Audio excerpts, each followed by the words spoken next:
The length of a movie's theatrical run is a fascinating puzzle, especially in today's complex entertainment landscape. The days of straightforward box office predictions are long gone, and it's a thrilling challenge to unravel the factors that keep films on the big screen. In the past, it was a relatively simple equation: financial performance and the competition. But now, with the rise of streaming, the decline of physical media, and the increasing costs of blockbusters, the game has changed. The average theatrical window has narrowed to between 30 and 45 days, but this varies greatly depending on the film and the year. But here's where it gets controversial. Even franchises like the Marvel Cinematic Universe, once considered surefire hits, are struggling at the box office. Meanwhile, unexpected phenomena like the Barbenheimer phenomenon capture the public's imagination. Predicting a film's success has become an art, and an increasingly difficult one at that. So how do we predict a movie's longevity in theaters? Well, a few key factors come into play. First and foremost, box office performance in the initial weeks is a strong indicator. But other elements, like streaming synergy and the time of year, also influence a film's staying power. Box office performance remains a powerhouse indicator. If a film is raking in the cash, theaters will want to keep it running. It's as simple as that. Take, for instance, the 2023 release Oppenheimer. This R-rated. However, Oppenheimer's success wasn't solely due to its box office performance. The film also benefited from the star power of its director, Christopher Nolan. Nolan has become a major draw in recent years, and his films are given a certain cultural cachet and marketing support that inevitably contribute to their extended box office success. The COVID-19 pandemic shook up theatrical windows. As theaters reopened after the first major COVID-19 wave, studios adopted hybrid release models to cope with the severe drop in in-person attendance. Major films like Wonder Woman 1984 and Godzilla vs. Kong were released simultaneously on streaming platforms like HBO Max and in cinemas. This approach was led by Warner Brothers, who pioneered the day-and-date streaming model. Prior to COVID-19, movies typically enjoyed theatrical exclusivity for around 90 days. This didn't always mean they played for that long, but it ensured that digital and physical home releases were held off until that period had passed. However, the pandemic, combined with other industry disruptions like the Writers Guild of America strike in 2023, led to this window being significantly reduced for many releases.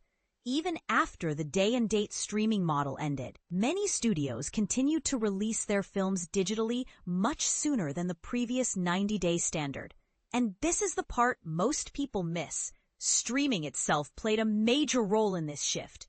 As the film industry was reshaped by strikes and a global pandemic, streaming emerged as the undisputed king of media. What was once a small market dominated by Netflix, Hulu, and HBO Max became incredibly crowded during and after the pandemic, with NBC Universal, Disney, Paramount, and others launching their own platforms.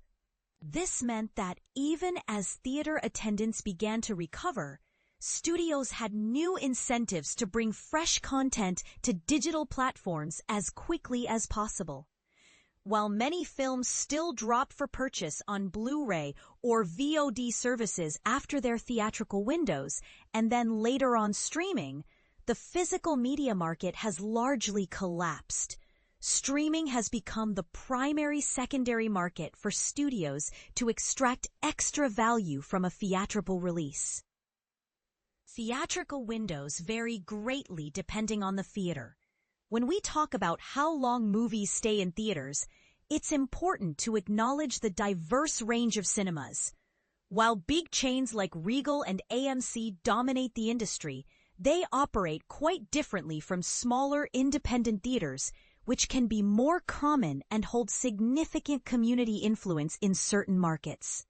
Smaller theaters with fewer screens find it harder to keep older movies running, as their limited capacity demands frequent changeovers to accommodate the latest releases. The same goes for indie movies.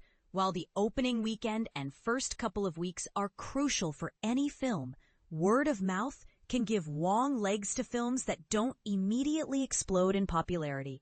Pixar's Elemental from 2023 is a great example. However, if a movie lacks the star power or marketing budget of a bigger release, it may never get the chance to build that word-of-mouth reputation.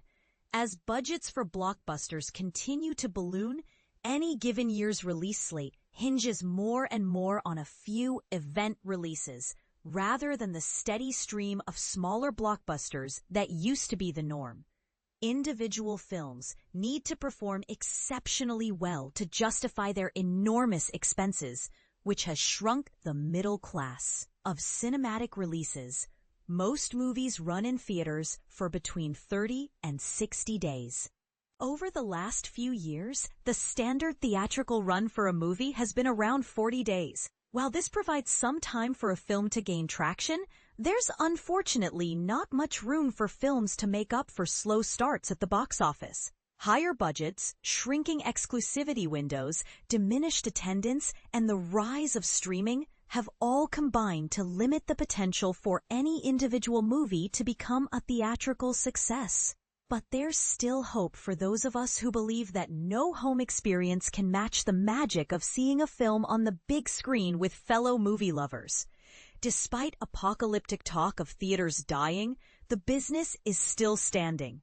Unexpected sensations like Barbenheimer and massive modern hits like Avatar: The Way of Water prove that the cinema experience is still highly desirable for many.